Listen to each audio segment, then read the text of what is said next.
حي على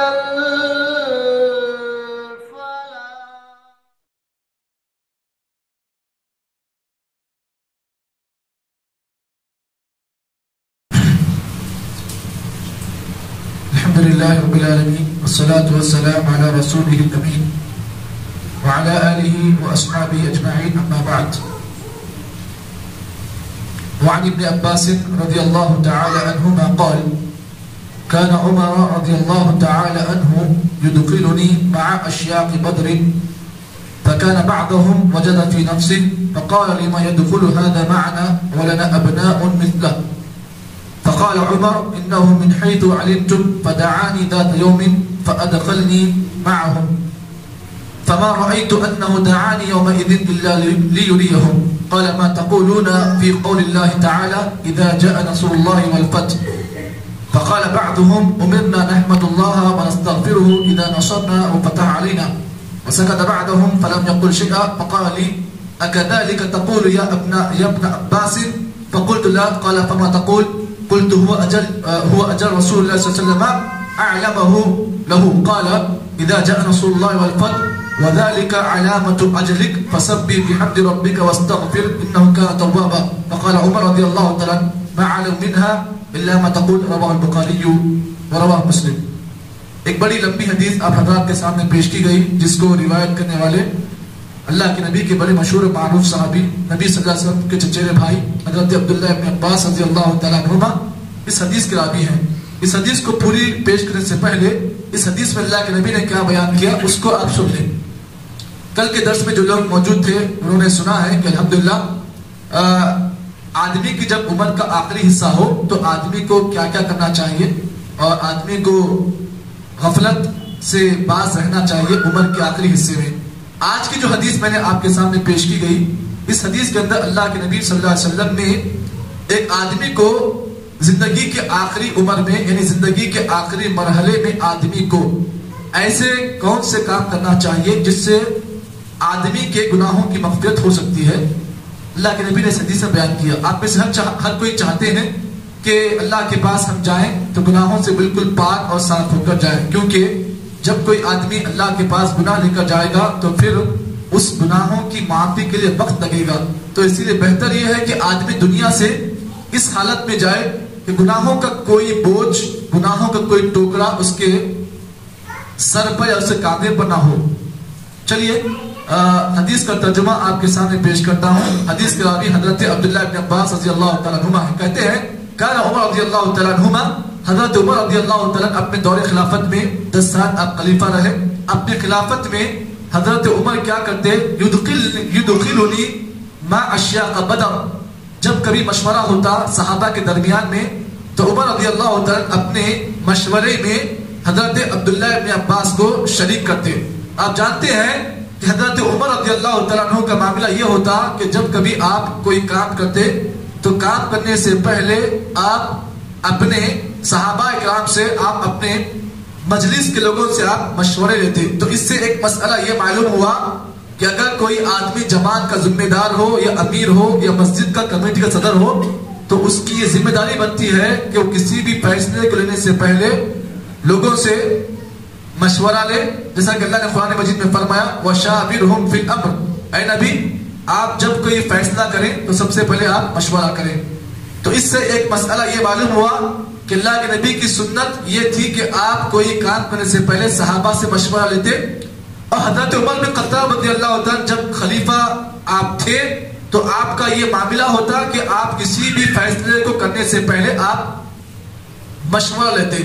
تو آپ کے مشورے میں کیا ہوتا؟ فَكَانَ بَعْضُهُمْ وَجَدَ فِي نَفْسِهِ. حضرت عمر بن خطاب کے مجلس میں جن سے آپ مشورہ لیتے یہ بڑے بڑے صحابہ ہوتے، جو جنگ بدر کے جو مشہور صحابہ ہوتے. حضرت عمر کے پینل میں یہ بڑے بڑے صحابہ ہوتے. حضرت عمر رضی اللہ تعالیٰ ان سے مشورہ لیا کرتے اور مشورہ لینے کے بعد فیصلہ کرتے.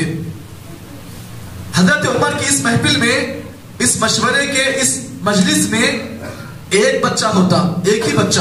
بقیہ پورے لوگ بڑے ہوتے لیکن ایک چھوٹا بچہ جس کی عمر 9 سال کی ہوتی. حضرت عمر اس بچے کو اپنے مشورے میں شریک کرتے. اب آپ جانتے ہیں اس بچے کا نام کیا ہے؟ اس بچے کا نام حضرت عبداللہ بن عباس رضی اللہ تعالیٰ. حضرت عمر بن خطاب جب بھی مشورہ لیتے اس بچے کو اس محفل میں شریک کرتے. اب جو بڑے بڑے صحابہ اکرام، جو بوڑھے صحابہ اکرام تھے، ان کو تکلیف ہوئی. تکلیف کیا ہوئی؟ ایک فیلنگ یہ ہوئی کہ ہمارے بچے بھی بڑے علم والے ہیں، لیکن آپ اپنی محفل میں، مجلس میں آپ ان کو شریک نہیں کرتے ہو.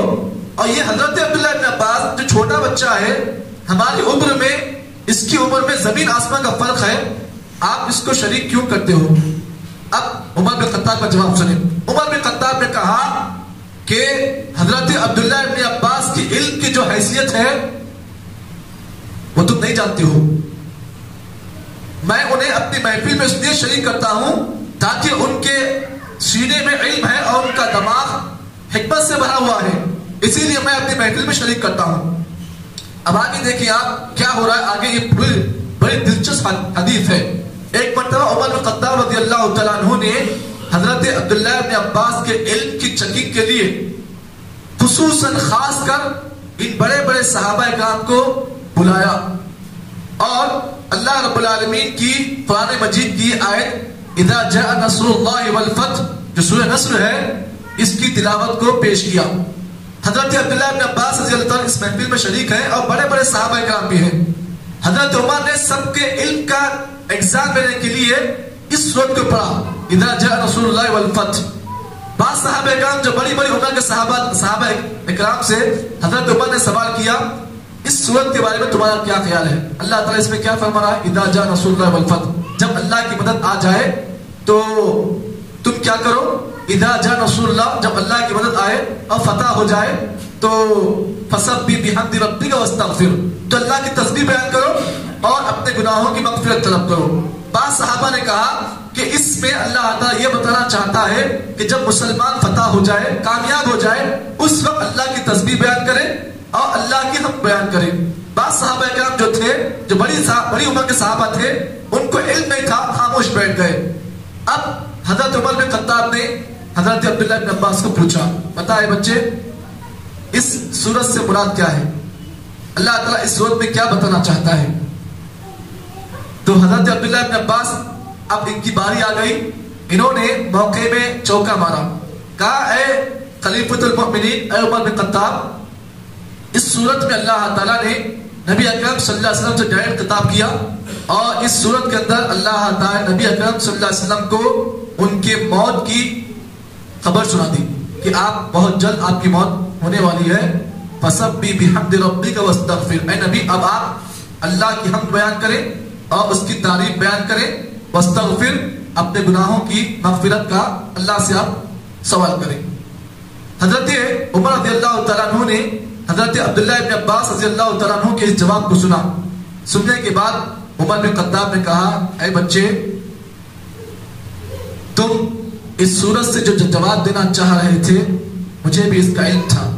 مجھے معلوم تھا کہ اس صورت کے ذریعے سے اللہ تعالیٰ نبی اکرم صلی اللہ علیہ وسلم کو ان کی موت کی خبر دے رہے ہیں کہ نبی اب آپ مرنے والے ہو، آپ کے موت کا وقت قریب آ چکا ہے، اب آپ تیاری کر لیجئے، توشہ بنا لیجئے. توشہ کیا ہے؟ فسبح بحمد ربک، اللہ کی تسبیح بیان کیجئے.